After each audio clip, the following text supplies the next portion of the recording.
Hey guys, it's the IronTrap podcast. What's up? We are here doing a video and audio podcast this week. So if you've been listening for any length of time, we're always a broken record. We do a podcast every Friday. Fast forward real quick. Is it every Friday? No, every Sunday. Sunday, jeez. See, I have no idea what we're doing here. They just come in here and like hit me with a taser and go, talk. Dance, monkey, dance. So we do every Sunday. We do a podcast, and we alternate where it's audio only or video and audio. Yep. So as always, if you're catching us on the audio format, this one will be a video as well, and we drop in a bunch of clips and stuff. Yep. So it's pretty cool. So for stuff going on and new things to talk about or whatever, I have a few things, but do you? Yeah, so one thing, we are creeping up on 50 episodes of the podcast. Wow. It was like 46 or 45, I can't remember. Crazy. So Matt and I were talking, we want to do something fun for the 50th episode of the podcast. We're going to do like a Q&A. So if you have any questions that you've always wanted to ask, leave them in the comment section below. Send us an email, send us a message, and I'll keep track of questions. Mm-hmm. And we'll probably bring Steve too and have Steve sit up here with us. Oh boy. And we'll do we'll see. Well, if there's any questions pertaining to Steve, we'll bring Steve along. But we can do a 3-person podcast and just sit down and answer questions and we may not answer all of them. No, we're not going to answer all of them. There's probably be too many, but we will answer, especially if there's some stuff that's repetitive. A bunch of people have asked. We'll get to it. And there's probably even some that we'll do like some common ones we get questions. We'll drop in there. But yeah, it'll be pretty fun. So if you guys have questions about most anything, we will let you know. We used to do this a lot with the lives, and we haven't done a live in a long time because of the bad cell service inside the buildings. Working on that. Yes, we are working on that. So this will be a good way for people to ask questions and have us answer them, and we can be a little bit more polished with our responses too. I'll send Matt some of the questions ahead of time, so it's a little bit less like, "What did you have for dinner?" What did I have for dinner? Okay, so anything else? I don't think so. Okay. Not that I know of. So couple things. So number one, a kind of exciting thing. I might have hinted at already, but I submitted trying to be less of a procrastinator this year. That's one of my personal goals. I'm very bad. So I submitted the Mercury for the custom car revival that's in Indy. Really good. I've never been to it, but like every year I'm always have FOMO when I see it, or coming up to it. So, good custom show, like traditional, nostalgic customs only, no hot rods, just customs. And they get like something like 200 cars on display, and everybody comes for the weekend, hangs out. Our friend Kevin goes every year, and every year he comes back and just tells me how good it is. Our buddy Jason's been there once before, and he's going this year. So, submitted the car. I was kind of procrastinating because I wanted the car to be further along, but they do accept project cars. So I submitted, they accepted the car, which is great. And we got a place to stay and all that stuff. So we'll be going out to that, or I'll be going out to it. We don't know who will be coming with me. It might just be myself. It's like the beginning of June, right? Yeah, it's right around my birth. It's like right around my birthday. So I thought it would be another good adventure. I don't know if Kate's going to want to go or not. Yeah. It's a parking lot show, so there's no bands, there's no anything like exciting for non-car people. So Kate might not want to go because it's not that fun. Unfortunately, my kids' birthdays are right around Matt's birthday, so like when he does fun stuff like this for his birthday, I'm at home with the kids because it's their birthday, so I probably won't be going. But we can at least, a bunch of our friends are going, so it'll be really cool. So anyways, if you're interested, the Mercury's not going to be like done at the very most. If I can get the rough in some body work and just spray some black lacquer over the areas I worked, I'll be happy. But with how long things are taking, you probably won't be driving, right? No, I don't think I'm going to be able to drive it because we'll see. But I think I'm just getting the car visually to a point that's acceptable for me. Even though I keep saying, I'm going to get it done for spring, it's going to end up pushing back because the problem we have is as soon as like April hits, we are so busy and we start traveling that like right now I'm It's every like, day. It's I'm almost working. March. Mid-March it starts to, like, Yeah. March it gets pretty crazy too. Yeah, so my time for working on cars is much more limited, where it might be just like a day here, a day there. So these projects that are super intensive, where I need to focus, it's really hard. So that's why you'll see in the summer we're doing a lot of jumping around and maybe just pulling an engine or putting an engine in and more basic stuff. So that's going on. So that's cool. We're gearing up for Carlisle. Yep. So that's the end of March. We talked about the Model A Nope. show. That's End of April. End of April, sorry. And Just gave we're you doing. a panic attack. We have a new T-shirt that's coming out. That we're gonna. We always try and like launch merch at some of these events. So Yep. we're gonna hope to have a new T-shirt out that we show them. We showed them the logo. Yeah, so probably next week is Sunday. So probably next Sunday I'll have. I actually just talked to the t-shirt print shop today to get prices. I believe we're gonna do pocket tees as an option. So I'm just trying to figure out pricing and get everything squared away. And we may, we'll probably, like we've been doing to make it easier on ourselves, we're probably going to do the pre-order thing again. This might be one that we carry small quantities of the pocket tees because that's what I'm preferring on this design, just for us to use for ourselves and give away to friends and stuff. It's good because it's parts business oriented. But we may offer an option for non-pocket tee in the pre-order, but it may be pre-order only. Yeah. So if you don't like a pocket tee, some people are passionate about that. I don't know why, but We have been berated for years by old guys. to have pocket tees. Now's your chance, old dudes. Yeah, pocket tees. So you can put your pack of smokes or your Pencil or Sharpie. pencils or calipers or micrometer, ruler, whatever. And Mostly reading glasses. yeah, reading glasses. And I started wearing reading glasses, so it's going to be quite helpful for me, mainly to weld. Yes. So we got that coming up. We're going to be gathering. Stuff up, and as always, if you're coming from out of town, hit us up ahead of time because we can bring stuff there. Yep. But if you showed up on the Monday of setup day and ask us to bring a rear or some crazy crap, we're going to probably tell you to Pound sand. Yeah. Nicely. We'll tell you nicely. So, anyways, so that's some of the going ons right now. And we have some things we're working on in March and early April to go by. So hopefully, and May, yeah. So hopefully, And this week, yeah, and next week, never ends. So hopefully at Carlisle we'll have some different stuff. We'll definitely have some shoebox stuff which we've never brought before. So check our booth out every spring and fall. It's literally a different booth every time because we move so much quantity of parts. Every year our setup's different for what we bring. So if you stopped by our tent before, be sure to stop every spring and fall because it always varies, there'll be very few items that have been there more than once. We're pretty much the opposite of most of a lot of the other Carlisle vendors, where you'll see the same stuff in the same booth every year, in the same spot on the same table. Yeah, plus or minus maybe a couple things. So we're looking to sell, and we do sell a lot. Yeah. So you will definitely check it out. So today's topic, Mike just randomly came up with it, is our Model A stash we did in Texas. Pretty fun. It was pretty crazy. Crazy trip. Because some things happened that we never talked about in the beginning of the trip when we landed.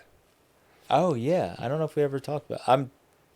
I'm trying to replay all this in my head. So it was a pretty crazy trip. So this was the end of 21. Okay. I just started working for you full time. I'm trying to remember. I think the guy just sent us an email. Yeah, we just got an email that I do remember that. It was just a cold email from him saying that I have Model A. I don't remember the exact email, but it was something to the effect. Yeah. He had some Model A cars and parts and would be interested in blah, blah, blah. So, of course, like always, answer the email. What do you have? Where are you? What's the deal? And long story short, he was helping to handle an estate. It was also like going into winter, and he said he was handling an estate, and they needed to get the stuff out. They were trying to close out the estate, it sounded like. I don't know. So he got us photos, and I remember if they were like, the photos weren't great, if I remember correctly. Some of these estates that we do, the photos are kind of just 5 photos maybe. There was two cars there, the Model 8 coupe that we bought, and then the Roadster pickup, which we eventually got on the road. But I remember him I do remember the picture of the Roadster pickup in that little shed with all the stuff piled on top of it. A picture of the coupe. I'll have to go through our email and see if we have the original photos from this estate. We might, yeah. So there was photos. I just remember that you could tell it was like an old farm or old garage, and there was stuff just kind of around. But it wasn't one where it was like, oh my God, there's buildings to the ceiling and we're going to be digging for days. It was more like you could tell it had been picked through. And I finally talked to the guy on the phone, and he did, I think, admit that, like, you know, some family members got cars. They had been cleaning up the property for a while, the ranch. We, you know, talked through it all. And I was kind of like, well, it's Texas. It's far. And like I said, in a lot of, you know, I'm sure people have said it when anybody else that's watching this. If you go to look at a car, you go, and something's kind of a pain in the butt or it's not really what you want, you just make that statement of like, well, it's got to be really I don't always say cheap, I say affordable. This is one of our furthest trips to date to like buy an estate and drive home. Yeah, true. And we were like, man, it's kind of far to move these cars, to do everything. It's also December. Yeah, it was coming up on December. And I think he did eventually tell us that it had to be done before the end of the year. Yeah. We're like, oh, great. That's, you know, coming up. It's coming up on Christmas. And, you know, when are we going to fit this in? So we talked a bit, and then he kind of, I forget how the negotiating went, but he came up with a price, and it was very affordable. And with the comment that it has to be gone by the end of the year.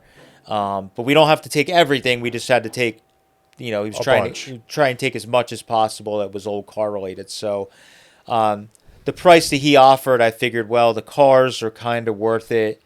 And then if there's some good parts, great. But we weren't sure exactly what all we were getting, what the quantity and condition. And all this negotiating happened like Thanksgiving to the first week of December. It was like it was tight. Because I remember talking to them, pretty sure it started in the summer. And then things kind of fell off the map. And then he sent us an email again and was like, hey, this needs to be done. Oh, now. I remember that. Yeah, I think it fell off for like a month or two, and then he came back and said, "Hey guys, we got to go now." So so I talked to the guy, and I remember actually like looking him up because it was kind of like, I think he gave us the price, and it was really affordable, but it was kind of like a weird, like it was his father-in-law, and it just seemed like a weird. I was getting a weird vibe, so I kind of like looked the dude up, and here he was like, fire chief captain of the town, and you know, blah blah blah. And I'm like, okay, this dude's semi-legit. He had a trail, and I'm sometimes on these deals when stuff doesn't sound quite right. You're like, well, is there somebody that's doing something that they shouldn't? We don't want to get involved in an illegal situation, or it's an abandoned property and somebody's trying to flip the stuff to us. And I don't know. I just didn't want to. So I looked him up, and we kind of looked into it, and you know, everything kind of checked out, and he basically said, I think his wife and him were the executors and whatever. So then it was moving the stuff. It's like, okay, well, there's at least 2 vehicles. Yeah. I think there was parts of bodies that were potentially there. There was stuff out in because there was something way out. Remember, there was a Model A carcass or something that was way out in the ranch, out in the field, literally where the animals would go. There was, you know, there was stuff. So it's like, how do we get all of this home? Yeah, because we've hauled large quantities of parts home, but there was never the 2 vehicle thing was the big complete cars. Yeah. And we weren't driving there, so we couldn't bring like a menagerie of tools. It was kind of like, you know, what can we bring? And we're not going to spend $5,000 buying every Milwaukee tool on the planet, you know, fully outfitted. Yeah. So,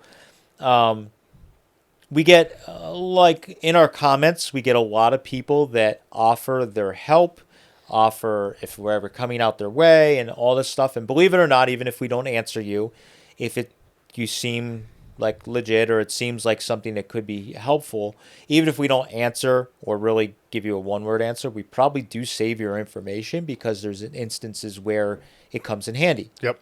So I remembered someone had commented on one of our videos or had sent me a message, commented on Facebook or sent us a message and said, hey, if you guys ever need anything moved, I'm like a trucker. I have I have a truck and trailer or semi or something. So it was kind of like, I said to Mike, I'm like, there was a guy that like said something. And I think we might have messaged once or twice the guy, and he kind of gave me the rundown. I'm like, there was a guy that like watches our videos that said he has a semi and he moves stuff. So we tracked him down, or I found him in my DMs and sent him a message, and he was like, oh yeah, I gotta talk on the phone, and I don't remember what size the trailer was, 40 or 53. It's a 53-foot moving van trailer, so they have a step deck. So after the fifth wheel, it steps down. So the loading dock height is like, I think it's half the height of a normal trailer. So it's easier to get cars in and out of, which is the big thing. That's what we needed. Yeah, and he's a car guy, so he was like, oh, I haul, like he was into off-roading and stuff. He's like, sometimes I take this thing with multiple off-road rigs and then go out west and whatever. So he was like, buys and sells and does all that stuff. So he was using it. He was moving stuff and shipping stuff for people, but he was more doing it for his own personal stuff. And so we hit him up, and he kind of gave me a price, and I ran the numbers, and I'm like, shipping a semi-load of stuff from across the halfway, 3/4 of the way across the country. Basically 3/4, yeah. It was, he gave us a deal, but it was still a lot of money. Mm-hmm. And when you added that into what we were paying, it was like, well, one of those cars we were going to have to sell to essentially almost pay for the shipping. Yep. And then everything else has to somehow make us a profit. So I knew it was going to be a little tight because it was Model A stuff and it's not as valuable. Yeah. So it was a little bit of a gamble, but I thought it would be a fun one. The Roadster pickup looked pretty cool. I was like, it might be neat to build that. I've been wanting to build a, jalopy, dry lakes kind of style Roadster pickup. So we agreed. And I think we flew out on December 19th or 20th. Yeah, so I remember talking over the dates with you, and you talked to your wife, and you were like, the only agreement was you need to be back for Christmas. Yes. So I was like, all right, well, I think if we fly in, do it all in a day, it'll be tight. Then we get in the truck and we drive back, and he'll drive the trailer back. Yep. And then I think the deal was he lives in Indiana? Indiana, Illinois, in Midwest somewhere.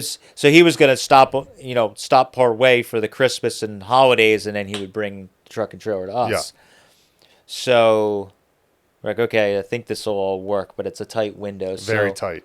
That's a long, I think it was 30 hours. Was it Amarillo, Texas? It was north. North of there. That's right. Northwest, like way up near the panhandle of Oklahoma. Yeah, way up. I remember it was cold when we flew out. When we got there. And we flew into Oklahoma City.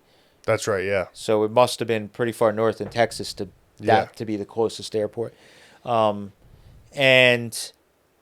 then I think we can talk about it a little bit, but then I had lined up one or two things. Yeah. So we were like, because normally on that deal, we would have just flown in, loaded the truck, and then flew home. Yep. But then I had a couple of leads, one of which was some really good speed equipment, which we'll talk in a little bit.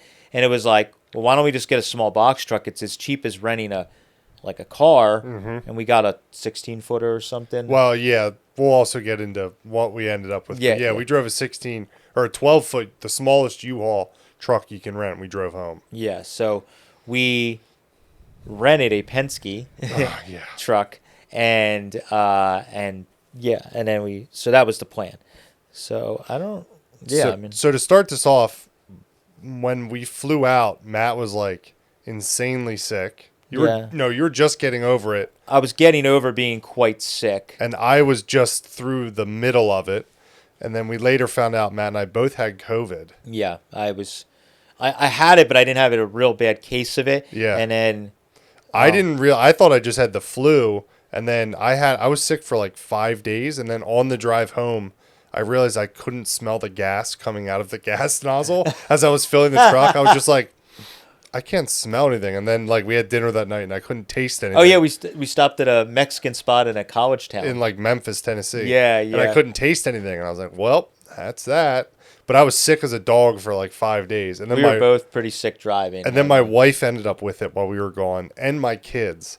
So I get home to a sick And Steve. wife. Yeah, Steve. And that's had it what too. set us off. Steve texted me and was like, "Hey, I can't smell. I can't." He was working on a carburetor. Yeah. And he said he couldn't smell the gas, and then he like took a test. He's like, "Dude, I got COVID." And I'm like, "Oh shit, that must have been what I had," because Yeah. everyone around us. I'm like, Yeah. Shit. So sorry if we got. Yeah, I had a anybody sick. very angry wife at home with 2 sick kids, as I'm also sick trying to make it home across the country. So we fly out, and we end up. Did we land in Oklahoma City? Yeah. Well, no.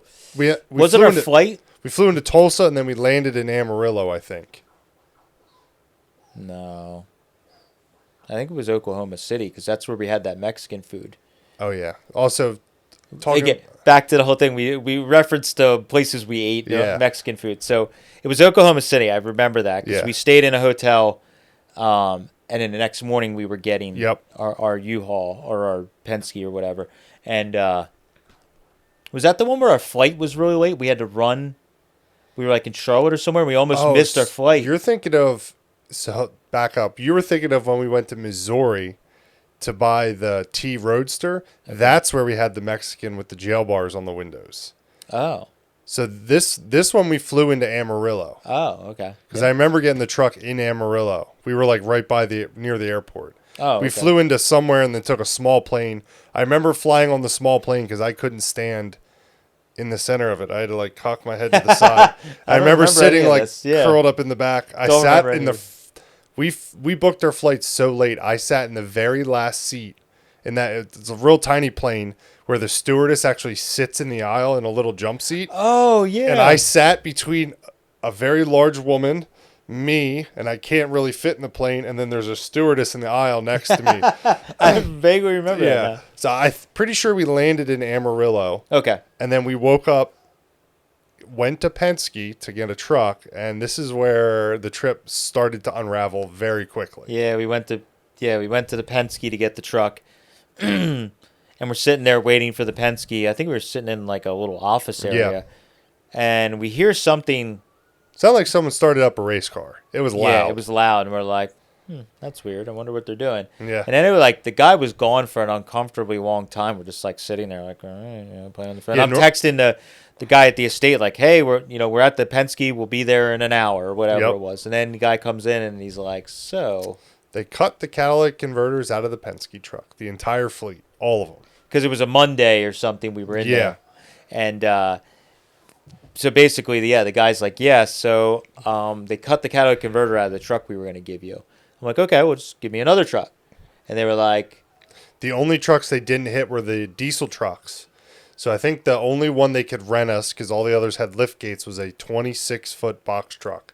And they weren't going to hook us up on a price for what we paid for the other one. well, and we didn't want to pay that either because it was like we weren't doing anything crazy enough that it was worth having. Yeah, and we'd have to pay for fuel to drive an empty 26-footer all the way home.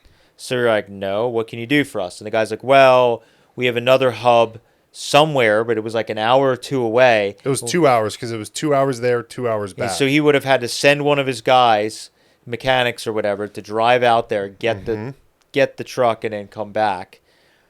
And at first we were like, okay, I guess that's all we have the option. And he's like coordinated on. I'm like, wait, this is stupid. Yeah, So because we had to be, we were already like late at this point. and we had to drive another hour, I think, from where we were at to the estate. So it's like, it's already 8 o'clock.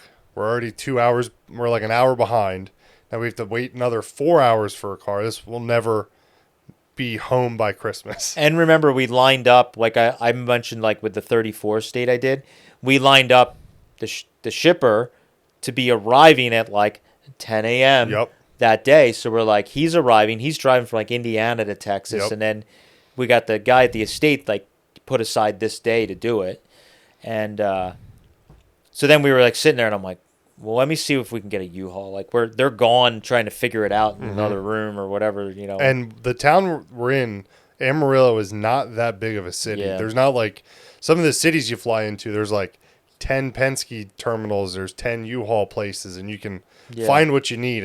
There was like not a lot. And it's Christmas. Yeah. It's No just- rental cars. Yeah. So so I just looked up on my phone and found a U-Haul place that was at like a powder coating business. In a terrible part of town. Yeah, and we were like, okay, well, it looks like online they they have trucks. Mm-hmm. So I just like reserved a 12 It foot was or 12 whatever. or 10 foot or whatever their smallest Yeah, is. so it was like, let's see. So we made the Penske shop, have the mechanic. Yep. I was like, we just paid for an Uber over here, and now you're telling me I got to take an Uber somewhere else? No effing way. I'm like, you guys are going to give us a ride. You're my Uber. Yep. Because you guys are screwing us here. And then he eventually agreed and had the mechanic in his personal car give us a ride. Or maybe it was the manager's car or whatever. They gave us a ride across town, whatever it was, 20 minutes or something, to this place. And he just like dropped us off, and there was one truck sitting at like a closed up industrial building in what seemed like a not a great part of town. There was bums living in the parking lot next to the powder. Oh yeah, place. you're right. It was not that great. You're right. It wasn't great. And then we walk inside, and the dude that owns the business is like, "Oh, the lady that handles all the U-Haul stuff won't be here for like another 30 minutes. I have no clue how to do any of that." So remember, we just sat. We're like, great, cool. So you don't? Nope. I don't know how to do this computer thing. Yep. We're like, Another 30 minutes just sitting there twiddling our thumbs. yeah, and then some gal comes in, and she was actually quite helpful and got us all taken care of. And the situation was funny because we're like, "Okay, where's the truck?" She's like, "Oh, it's out back." And then she comes walking up. She goes, "It's the truck that's sitting out front. Like, they just took the cats from a Penske truck in a fenced-in yard, and you're telling us you want us to take that U-Haul sitting on the sidewalk?" It's not even secure.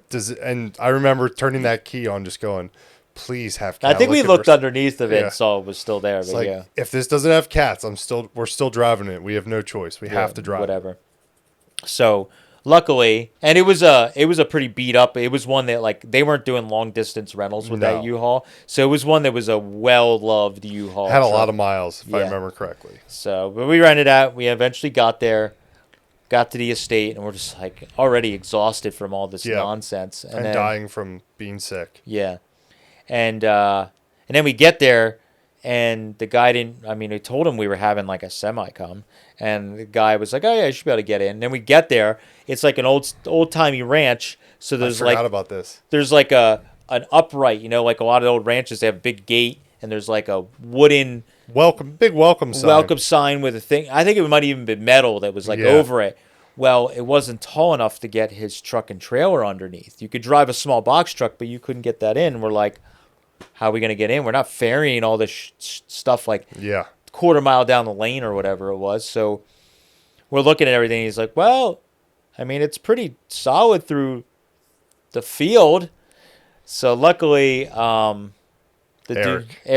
the driver, he was pretty cool. And again, he does this kind of stuff, so he was normal driver probably wouldn't have done it, but he like off-roaded the truck through like a field for quite a ways. Oh yeah, it was pretty far, like let's say a mile through the field. He came off the road and then drove through like a horse. It was like a gate to cow pasture, through the cow pasture up to the property, and he got the truck there. And then we were like, okay, whew. So after all this stuff, we're like, okay, now we're ready to... And it's like 12 o'clock. Yeah, we just started. And the sun sets. I mean, it's wintertime. Yeah, that's and we're close to the shortest day of the year. I remember the sun set at like 5:30 or 6. Yeah, so we were busting butt to get stuff going through stuff. And unfortunately, we didn't get to like some of these estates, we get to... It's kind of fun. We're like, enjoying going through the stuff and seeing what we find. This was like... Let's go. So we were like in the building. It's like anything old Ford, let's just throw it in the car. And we pushed the coupe was in the front. I remember he actually moved a bunch of stuff out. He pushed the coupe out. Yeah. And there was a bunch of stuff he had. It was being proactive, which sometimes it's helpful. Sometimes we like the shots of where stuff is. So I remember having to push the coupe back into the pole barn. Oh, I forgot about that. To get shots of it and then push it back out again once it was full of parts. And he had all kinds of like engines on run stands that were out, Model A stuff, and so we got that out. Did we use the Penske or the U-Haul to pull the Roadster pickup, or there was a tractor there because that's how we got a lot of the stuff to the trailer, like run stand and some of the other larger items. He had a tractor with forks on the front of it. That's right. So we used that to ferry a lot of the big stuff, and then we did use the U-Haul as a there was probably there was like 5 buildings on the property. Oh, that one building in the back had a ton of stuff, Yeah. and it was like in the upstairs. And there was where the nice pole barn where the coop was, there was the original pole building in front of it. Remember, we had all those wheels and tires. Oh yeah. Filled the back of the U-Haul with it, then drove the U-Haul, a quarter mile to where the trailer was and dump it all into the trailer. So it can't. Maybe that was the other reason we rented the U-Haul, because it was kind of. Well, we were concerned about, if there's some really nice stuff, we may want to put it in a box truck to bring it home. That's right. Just because you don't know how it's going to fare in a semi all the way across the country. Yeah, that's right.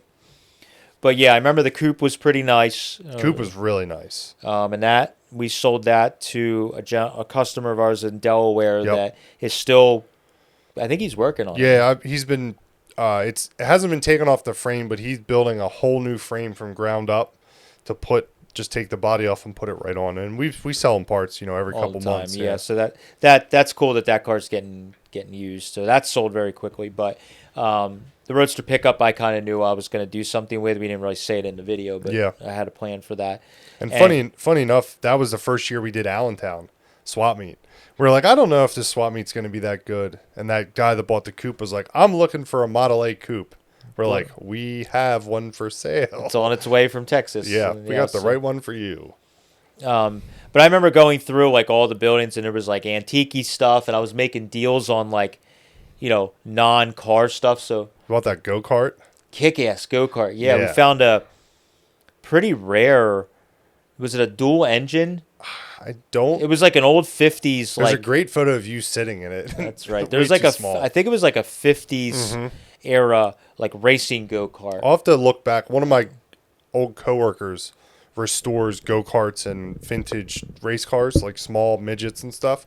So anytime we get a go-kart, I send it to my friend Brian. He tells me what it is and then tries to buy it.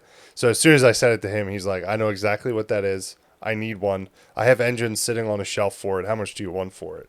Yeah, which was great. But I knew we talk about in a lot of these podcasts where over the years I see something or know somebody that's into something and that's not you think you might find it. So I've had a couple friends over the years that got into small engine stuff, and it's like pit bikes, go-karts, different stuff like that. So I was kind of educated that some of these go-karts and stuff were getting pretty valuable. 100%. And I think it had slicks on it, so I was like, I could tell that it was the right vintage. And the guy was, I don't know what, we didn't pay a lot of money for it because he was just like making side deals. Oh, $100 for that, go ahead, take it. $50 for that, whatever. So we got that. We got some one or two vintage bicycles. You just sold the one. The Skip Tooth, at Spring Carlisle last year. Yeah, finally. We had it forever. So we were grabbing like antique type stuff while we were there making little deals. But that go-kart was like a really cool one.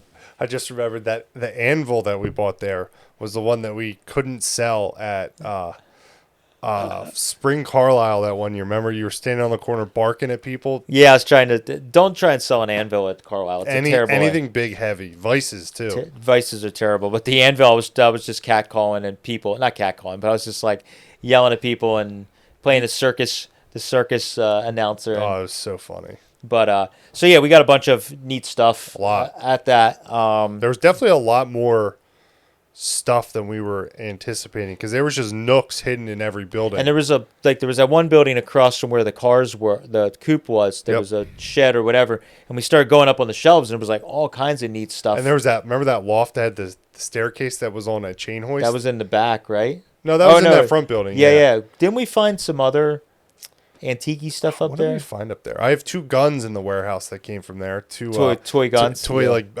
cap guns that are in the warehouse. What else? We found something else. We found like remnants of Roadster stuff, which was cool. So like that was another good example of like we have to look in every little like the guy's like, there might be some stuff up there, but I don't know. And we're like, we got to go up and see it. And we found like Roadster parts. 'Cause I remember you got like a windshield or a door. I think you got like one single 28.9 Roadster door. And then we went out in the field. And again, we didn't have much for tools. And you went up on your own, I think, while I was loading some stuff to try. And I don't remember what the body was. Was it a sport coupe or something? And you were going to try and pull. I don't remember. There was another Model A out in the field. And we were going to try and pull the body or pull pieces. Yeah. And there was There was a back half we got too that was out I there. think there was a back half of a cabriolet or a roadster. That's right. No, it was a sport coupe. That went to Michigan. I remember our one customer, Jeff, bought it. It was a sport coupe back half, 2029, if I remember correctly. Mm-hmm. But there was something else we were trying to get, and it was like, just was not happening because we didn't have like any tools. And then we're making trips back, walking back and forth out, way out in the ranch, out in the back. And then every time we're walking past this green trailer, it's just like sitting in the center of like nothing. Like, it was like, I don't know if he was putting hay in it and the animals would eat out of the back of it. I don't really know. And after finally I stopped and looked at it, I'm like, man, this thing's in pretty good shape. It's a Ford pickup bed, but it was like a nicely heavy built homemade trailer somebody had turned it into. And the guy that owned the property was like a pipeline welder, lifelong welder. So it was like heavy duty, like super welded and built up. I'm like, man, this thing isn't rusty. We're in Texas. I'm like, and then we also noticed it's a 9-foot.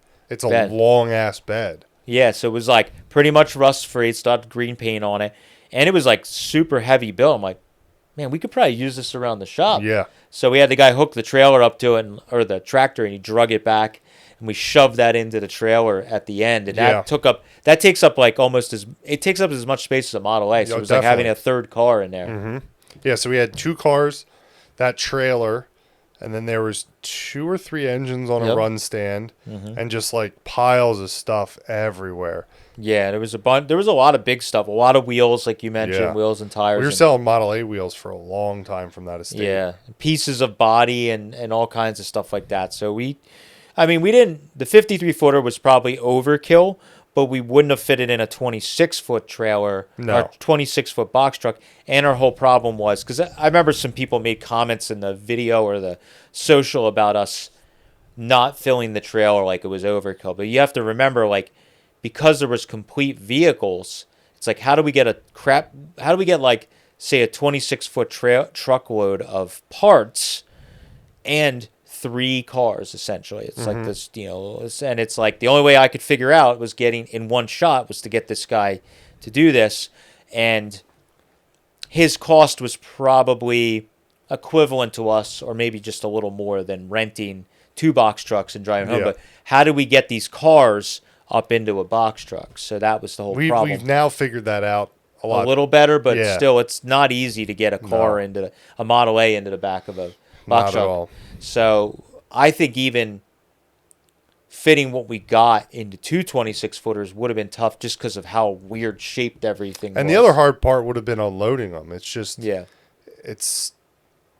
wasn't easy. It's good in theory until you try and do it. And we've put some cars in box trucks. It's always a pain in the butt unless somebody has a machine to just pick it up and set it in. In that case, we didn't know he had a tractor with forks. Yeah. He told us he had a tractor, but didn't mention it had forklift forks on it. We probably would have been an okay in that sense. Yeah. Most of these estates that we go to, we think that there's going to be very little to nothing to help us load. Yeah, so it worked out. I mean, it was great because it was all moved in one shot, and we didn't have to worry about. But we were like, it was literally like pitch black when we were still loading. I remember trying to rush to hurry up and shoot an outro because the sun was going down. We shot an outro before we were even finished because we're like, it's going to get dark like in 5 minutes. We got to shoot an outro quick. And we still had a ton of stuff laying out on the ground. Yeah.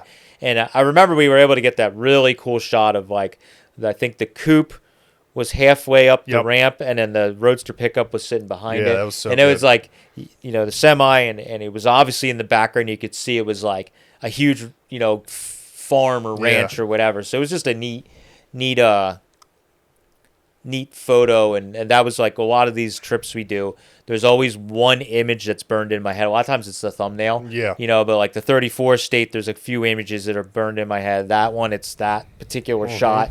And I don't remember a lot of other parts of it specifically, but that was the one moment when we got that out and set them there. I'm like, man, this is pretty cool. Like this Do you remember in the loft upstairs? So in one of the other outbuildings, it was kind of, I think it was where the cows were kept. Remember there was that loft up above that had his workshop that we found?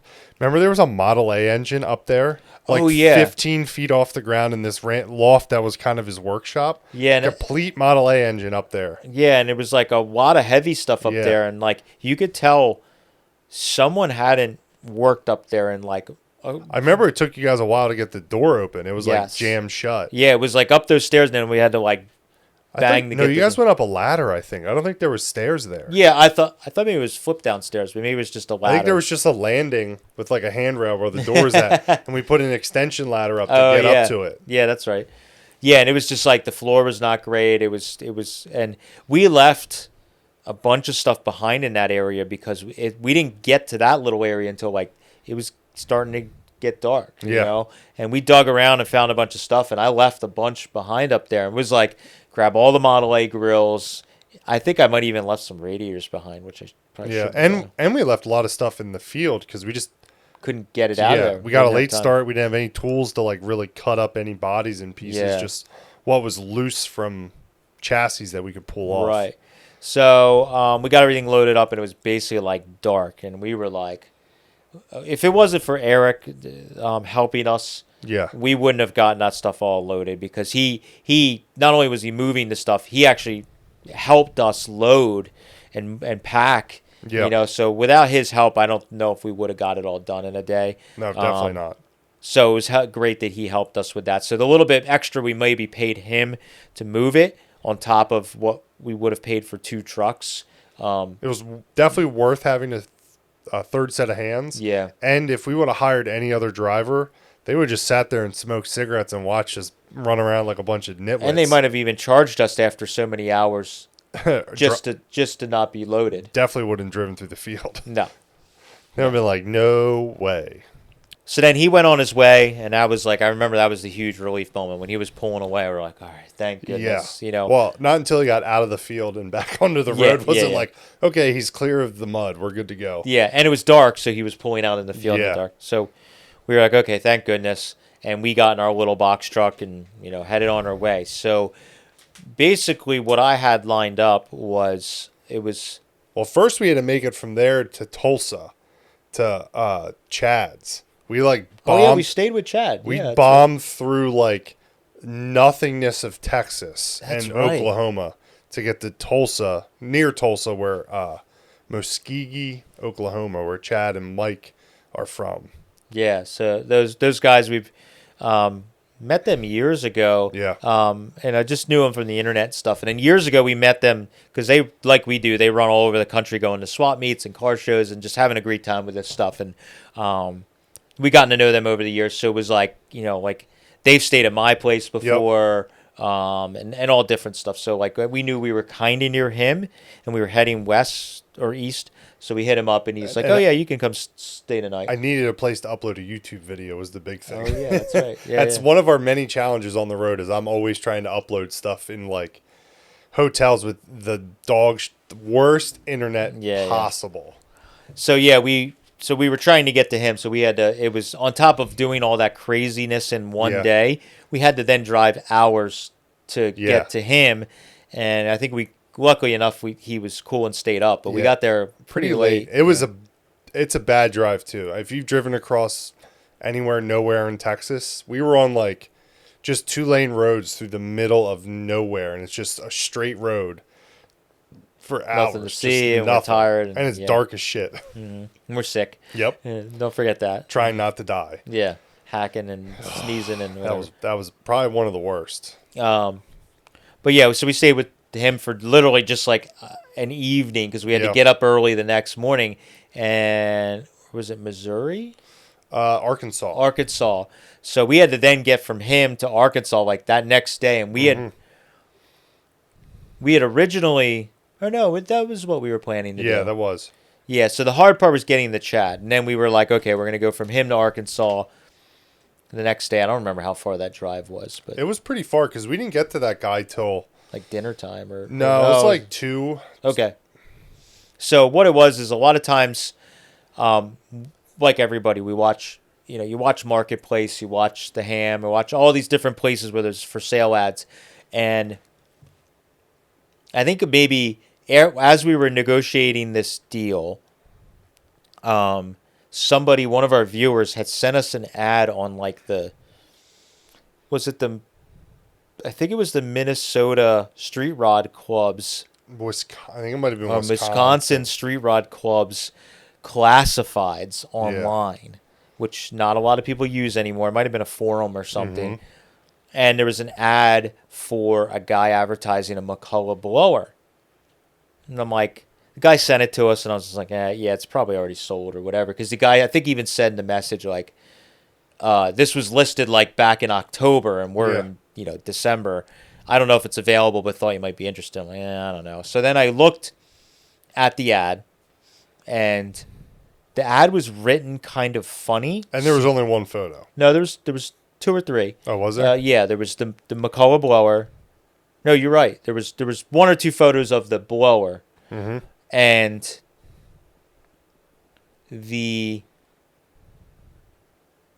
I think there was photos of the other item. Was there? Yeah, but the way the ad was written. Yes, that's right. Oh yeah, there was photos of both. So there was a McCullough blower, and he's advertising it, and then in the description, how it's written, it was kind of hard to understand. There's something about there being Federal Mogul heads, and in the ad, there was a photo of the heads, but the way the ad was listed was like he was selling the McCullough blower. And the price for the ad for just the blower is pretty. It was retail. Yeah. So I was kind of like, I don't know, and I didn't call right away.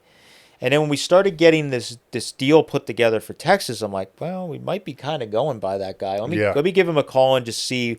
And I mainly was after the heads because it was the copper,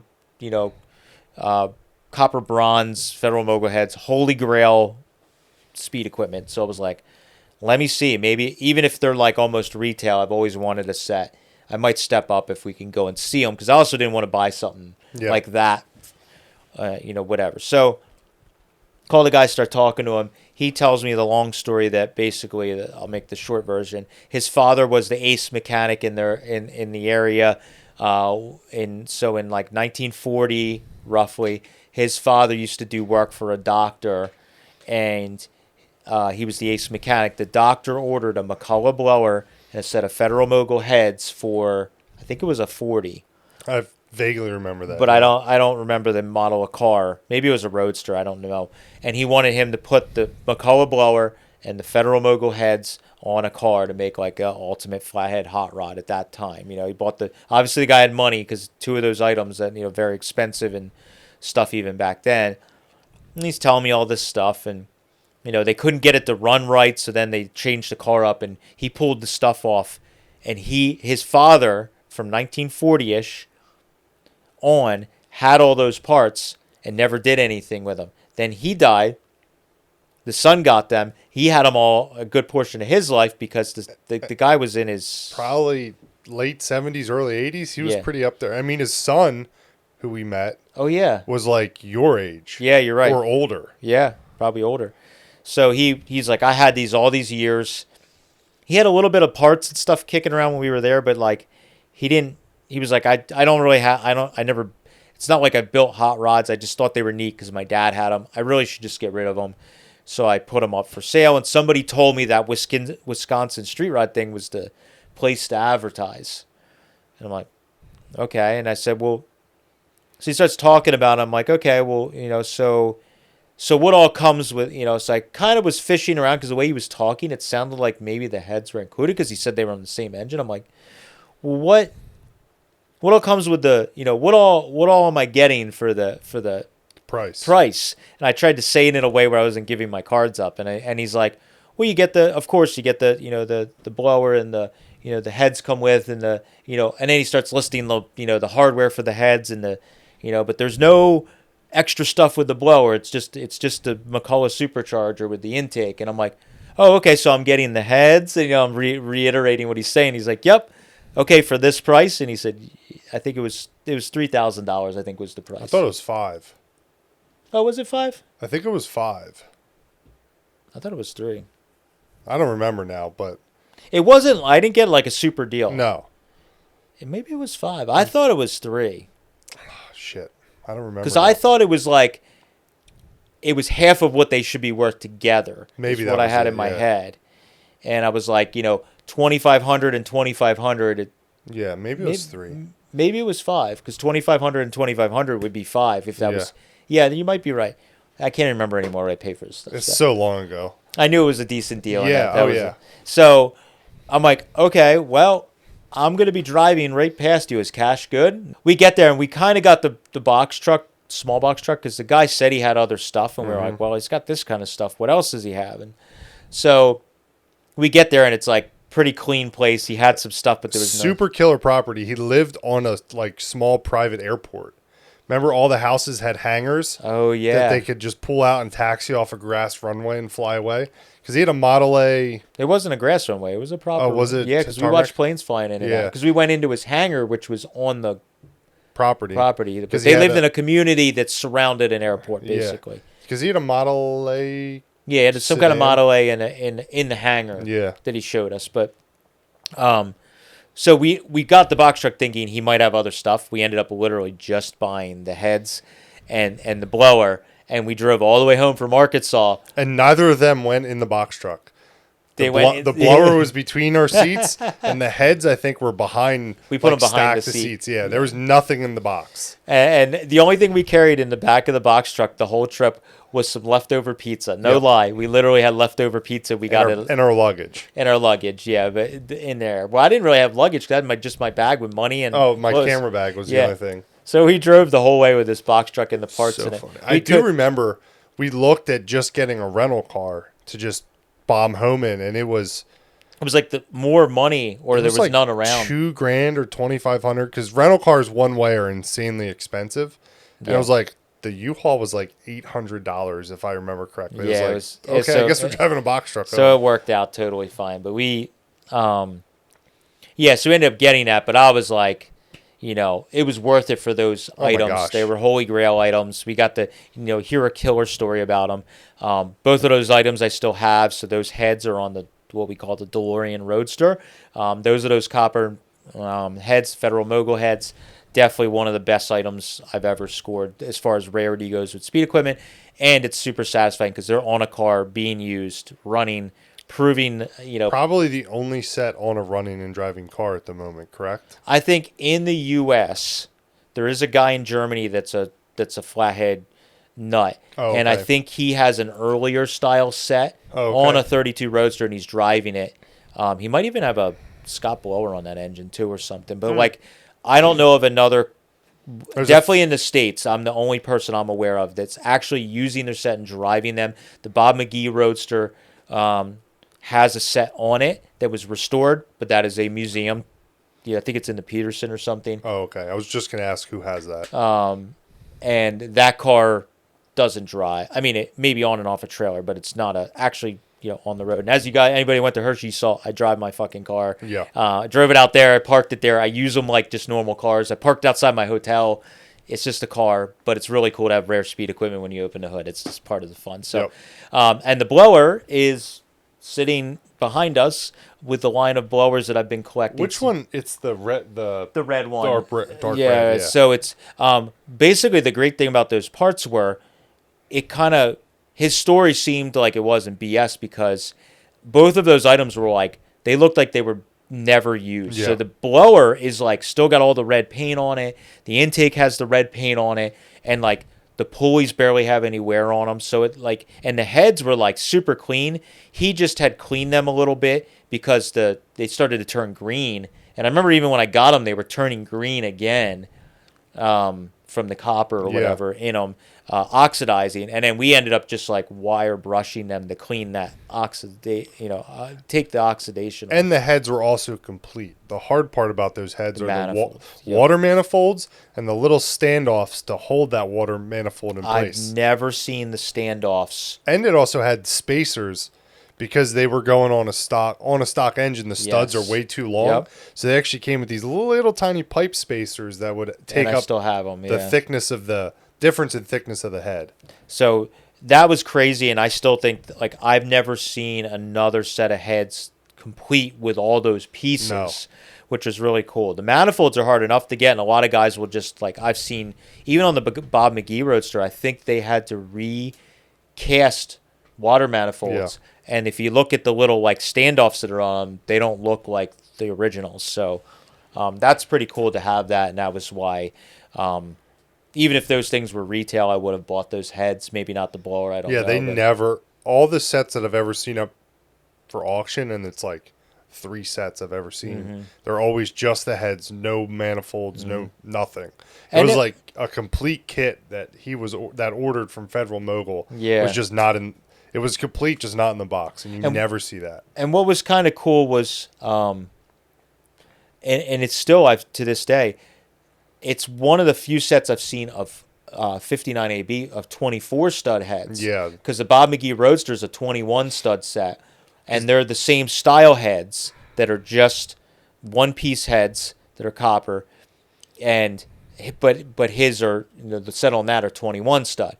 Then if you look at a lot of the other sets that are floating around, I think the guy in Germany, they're the earlier style that are actually two-piece that are aluminum with a copper topper on them. Yeah. And I know our buddy Zach has a set. There's a couple sets that are floating around that are the earlier style. The first Federal Moguls were two-piece heads, and they didn't really last because of the dissimilar metals. They would corrode super bad and not be usable. So I haven't really seen many other sets, and most of the sets I've seen are 21 stud. They're water pumping heads, correct? Or no, the set are 37. On the McGee Roadster, they're actually 37, 38 ones that are 21 stud. Center water outlet. But all the two-piece ones I've seen are the water pump and head, 32 to 6 style. So that's just a neat thing. It's really cool, and that's why you'll see, that car is a keeper car for me, so I put some of my best stuff on it because that's the reason. So after we got that blower, is that where the infamous photo of the blower on a blower? Was that the second blower on it?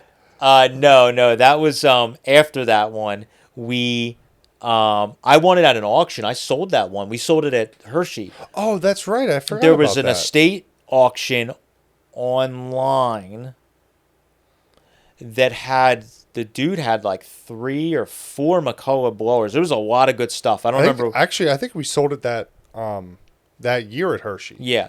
So it's funny how this stuff comes in waves. So like, I got that blower, and that was, man, how do we have so many? So it was the engine that went in the okay, the Roadster pickup had one on it. We bought that engine. We bought that in 2020 when we went down to complete 37 engine. South Carolina. North Carolina, whatever. Oh, Wilmington, North Carolina, yeah. And then I got this one. Yep. And then I don't remember because then it might have been that other one, but yeah, we stacked just for a funny photo. We don't go fuck the flat spot, by the way. Yeah, I'm gonna say that. Dickhead. Fuck that guy. He's a scammer and he's a piece of shit. So if you guys are on the flat spot, you should look into that gentleman because he's not a good human being. No. Anyways, I like to mess with people on that, and also we used to. Matt and I are no longer allowed on that page. We're banned. And fuck that guy. But anyways, I put. We posted I used to post photos just to mess with people on there and stir up problems. So I put because we had the 37 engine with the blower on it. It was all complete as found and pulled out of a car.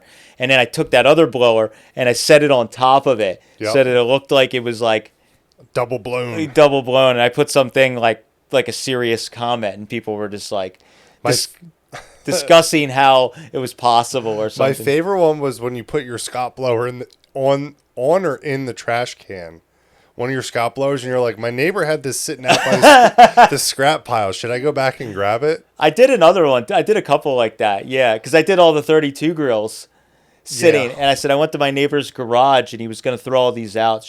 Do you think I should grab them or something? 34 grills in the trash can at swap meets. We like to mess with people on the internet. Yeah, so I can't believe people still believe it. But yeah, we did that. That's where that infamous. I still have that photo. We can post it in here. I know where it's at on social media. It's pretty funny. So we got those. We got home, got all the stuff home, and it was like only a week. Oh no, the video came out. Yeah. And it was like a few days after the video, we got an email from a guy who was angry. Yeah. And I remember when I talked to the guy on the phone initially, and I was like, stuff seemed weird. He was mentioning something about other family members, there being some drama, because him and his wife, I think, had taken like the Roadster or something that was redone. And I kind of was like, well, why didn't you take the coupe, or why didn't anybody want that? He said, and he's made some comment like like a brother-in-law or something was wanted it, but there was drama. So we were like, okay. So that dude or that dude's wife, I don't remember the deal, like sent us a number of emails, but they sent us an email kind of like with this long thing saying how him and his wife were like robbing the family and this and that and blah, blah, blah, and all this stuff they were claiming to happen and whatever the drama is. And I kind of got scared. Yeah. Because... Well, we didn't even have the stuff back yet. Oh, right. It was still at... because he had a problem with his truck on the way home. Yeah, his truck broke, and we didn't actually get the stuff until like end of February, beginning of March. Yeah, that's It was like 3 months after we loaded it. It was just sitting in a trailer in, Illinois or Indiana. We're just like, well, it's going to show up eventually. I'm like, I hope so. Yeah. He seems pretty stand-up. I met him on the internet. Like, I've done a lot of deals that I'm like trusting people's character, and you handshake deal, and you're like, he seems cool. You're like, okay. He just has a full trailer load of all the stuff I bought. And then as you're driving home, you're like, I hope that guy's not a total piece of shit that steals all my stuff. Yeah. Man, I really hope that guy doesn't fuck me over, because that would suck. Yeah. But so the truck was broken. He was working on fixing it. It was winter. And then they hit us up and we're like, that long thing about whatever. And what did you get? Yeah, they wanted a full inventory of everything that we got. Yeah, and they wanted to know what we paid and all this stuff. And then everything started to kind of come together to us. So I called the guy, I think, or texted him. I called him and I gave him a screenshot of the email and was like, yo, like, what's going on here, blah, blah, blah. And I think I called him and he was like, no problem. We're having drama with them. Yes, he's bitter because he wanted all that stuff and whatever. He said, we're the executors. I can send you the paperwork and show you, everything's legit. And they unlocked the building for us. So they had keys. It wasn't like he was like trying to rush us that day or anything. But I think in the end of the day, what happened is, I think he gave us a crazy deal on the stuff because they wanted to close the estate over. And they were having drama with these people, and they wanted to just close it out and F them. And that probably just whatever money they got was what he gave them, in the deal. And a lot of times we've seen with these estates, people just want the stuff. They don't want to pay for it. They just went, so-and-so told me that I would get that stuff when they died. But if it isn't in the will, it's a handshake, unfortunately, in that case. They have to buy it from the estate. Yeah, it's not a fair market value. Yeah, not a legally binding contract of Pop told me I would get that stuff when he died. Yeah, so it was some sort of drama, and they emailed us numerous times. For like a year. And the guy, I think, just told us, like, look, you don't have to tell them anything. Like, we're the executors. We're handling all the stuff. So we got multiple emails, like, we want a full inventory. And they said something because they watched the video multiple times, asking us, did you get this or did you get that? And we didn't answer. And unfortunately, in our business with what we do with buying out estates, some of the times some of the estates are fantastic. It's all cut and dry. They're really great to deal with. Other ones, there's weirdness that happens. We have another one we'll talk about in another podcast when we went to Florida. We'll give that a couple years yet. That one's still a little fresh. Yeah, there's nothing that happened to us at this point. Yeah. But there's some stuff that, there's different ones where there's just some weirdness. We get home and it's just like, okay. And like this, it's like, well, okay, now it makes sense why he needed the stuff gone. They were going to close the estate out and just give them, done. They were trying to sell the property, I think, and this stuff was a problem. So I don't know. It was just whatever happened. We weren't trying to do anything weird, but we were just, we always hate that when there's some kind of, the unfortunate thing is we document everything we do, which is great because for us being totally transparent, if we were, and I tell people this all the time, if we were fucking people over, we show almost every single estate we buy. Like, if we were fucking people over, why would we be showing it on video? Like, we do these deals and all this stuff. We wouldn't be having videos this often if every single person you see we were screwing over. Like, so it sometimes has caused problems when there's drama in the family because we shoot these videos. The family gives us the okay to shoot the videos. We put the videos on the internet. They get a lot of views. And then somehow, word of mouth, something happens that somebody sees the video. that knows somebody that knows the brother who's Yeah. pissed off about what's going on, and then they start hitting us up, and it's like, we dealt with the executor. I don't know what's going on, but we just documented that dude loading the stuff into our trailer. Like, it wasn't like we stuck on the property and the night stole the shit. Like, that dude is literally the executor's loading the stuff in the trailer on the tractor. Like, what do you want us to? And we've learned over the years, we now get a bill of sale or some sort of receipt with a signature. Again, back to me being a total old school handshake deal, spit in the handshake thing. Both for tax reasons, but also for this stuff. If the executor signs a paper, that we bought this stuff for X dollars. I should start printing out like actual formal documents, because a bunch of the ones that we have are on oh, my notebook's down here. I literally it's have like notebook paper, yellow legal pad. It's been written on. I have literally on my leather, the book that we both have, that has all my notes. There's also some bill of sales that are in there, and sometimes I gotta, for my accounting stuff, I open them. Like, oh crap! Let me take a photo of that. It's like loose leaf paper. It's not. I should print up an actual. I have one. An actual. Oh, literally right here. Look. That's from Malvern, right? There's literally one from a little old lady on the back of some piece of paper she ripped a square off of. It's like, sold to Bat Murray, $900 lot of early Ford parts, including blah blah blah blah blah. Like, this is the piece of paper. So I'm better. I'm getting better, guys, but I'm still not a business professional. This year I'm going to print out an actual document that we'll print. That we'll then forget every time we go somewhere. Yeah, I mean, we have one. I just forgot it. well, at least if we fly in somewhere, I can go to the hotel business center and just print one out. True. Yeah, we got to get better at that. Yes, we do. Be more professional. Somehow we've gotten this far with. But to be honest, like, a lot of these estates, I'm not pointing fingers, but a lot of estates, they want cash. We've talked about this before. There's stories of carrying cash to go to these estates, and people have often asked why we do that. Like, a lot of these estates, I don't think they are claiming for the estate for tax purposes what we're paying them, or as much as we're paying them, or whatever the deal is. So there's been times where they're a little funny about bill of sale. Yeah. Because that they don't want a paper trail, but we need some sort of paper trail for tax purposes, potential legal issues. Yeah, so we need something that proves. But the only good thing we always talk about is that we have some of the best proof in the planet. Like, we have a 30-minute video of us loading the stuff, and that guy's helping us. Like we say, it's like, how can you say that we didn't buy this stuff because it's there? The only gray area is like the dollar amount, because we don't show or talk about that all the time in the videos. But as far as us taking the stuff, it's like, family members are usually in the video in the background, even if we have to blur them out. It's like they're there. So, but it works out. So yeah, we got all that stuff home, and it was we both had COVID, and what's funny is, after we got back and Steve told us he had COVID and your wife took a test, had COVID, I then went and got tested because I was still sick, but I was just about over it. And I went to the urgent care because I was like, man, I can't believe I had COVID. I didn't feel like I had COVID.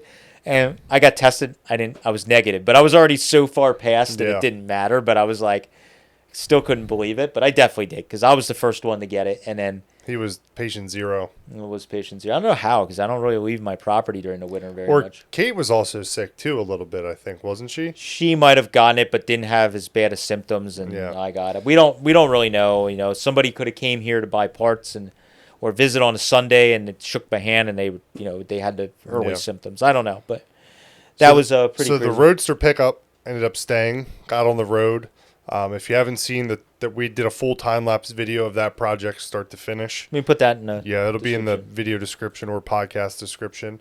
I'll also put the link to the original video, the unloading video, all that stuff in the comments or in the description. And that Roadster pickup was super fun. That was probably one of the most fun builds I've ever done, because it I went into it knowing we were going to do it super simple. Yeah. I wasn't going to fabricate the whole freaking bed from scratch. Like, it was like, we're going to use what we have.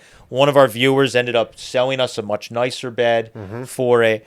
And it just all went together really cool. And it was all stuff we had laying around. We used the old Yankee kit for the AV8 kit instead of me fabricating everything.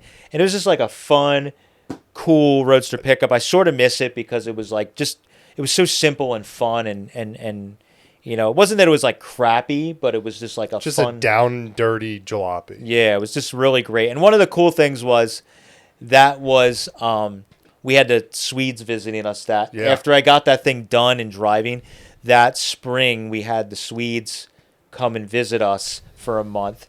And I drove them around in it a bunch, and they were like in loving that thing. And then at the very end, it was like the last day of their trip, their visit with us before they moved on in their trip. Yeah.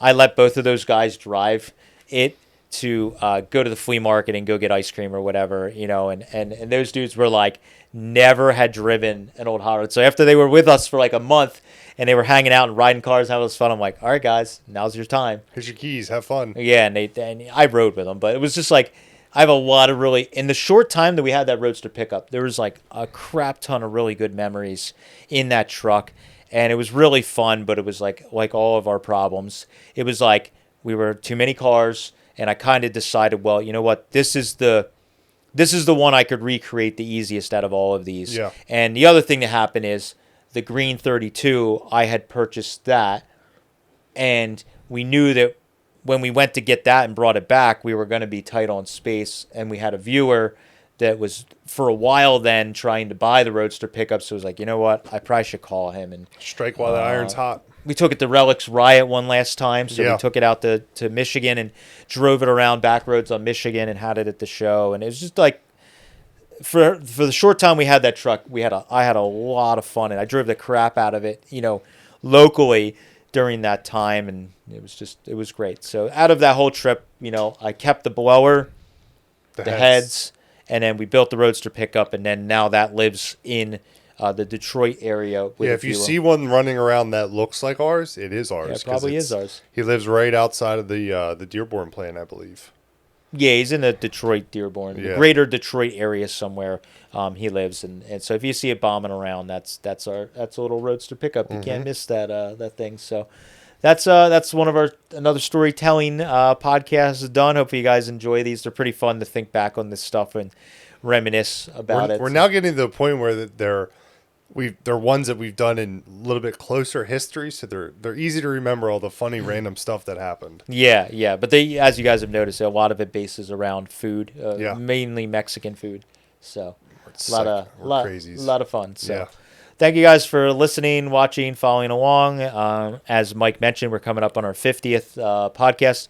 Drop us either an email, irontrapgarage@gmail.com, or drop us a comment if you're watching this down below if you have a basic question for the Q&A. Just drop us a comment below, and we'll put some of them together. Is that the next podcast? No, it's in like 2 or 3 weeks, so we got some time to... Okay. I wanted to get this out ahead of time. So we'll mention in a couple podcasts. Yeah. So, but drop them below, and we'll answer some of your questions. So thank you guys. Appreciate it. Catch you later.